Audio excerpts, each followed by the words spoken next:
আয়াতুল কুরসি পড়ে ভুলেও একটি কাজ করবেন না। ভালো করে স্মরণ রাখবেন, আয়াতুল কুরসি পড়ে আমরা যে ভুল কাজটা করে থাকি।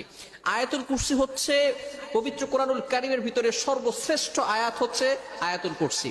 সূরার ভিতরে সর্বশ্রেষ্ঠ সূরা হচ্ছে সূরা ফাতিহা, সূরা ইয়াসিন, সূরা বাকারা। তবে আয়াতের ভিতরে সর্বশ্রেষ্ঠ আয়াত হচ্ছে আয়াতুল কুরসি। 3 নম্বর পারার 1 নম্বর পৃষ্ঠা সূরা বাকারার 255 নম্বর আয়াত। এই আয়াতটি এতটা ফজিলতপূর্ণ আয়াত, আল্লাহু লা ইলাহা ইল্লাহু আল হাইয়ুল কাইয়্যুম। এই আয়াতের ভিতরে আল্লাহ তাআলার 2টি চমৎকার নাম আছে। এই নামকে বলা হয় ইসমে আজম, আল হাইয়ুল কাইয়্যুম।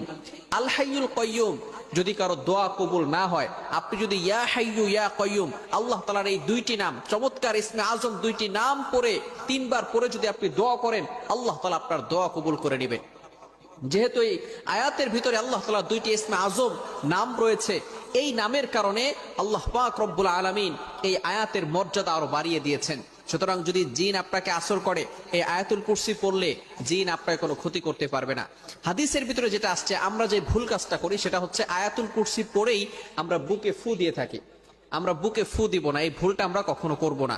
হাদিসের ভিতরে আসছে, আল্লাহ রাসূল সাল্লাল্লাহু আলাইহি ওয়াসাল্লাম বলে দিয়েছেন, মান ক্বারাআ আয়াতাল কুরসি ফি দুবুরি কুল্লি সালাতিন মাকতুবা, যে ব্যক্তি 5 ওয়াক্ত নামাজের পরে আয়াতুল কুরসি পাঠ করবে, দাখালাল জান্নাহ ইল্লাল মাউত লাম ইয়ামনাহু মিন দুখুলিল জান্নাহ ইল্লাল মাউত, অর্থাৎ মৃত্যু হতে দেরি আল্লাহ পাক রব্বুল আলামিন তাকে জান্নাত দিতে দেরি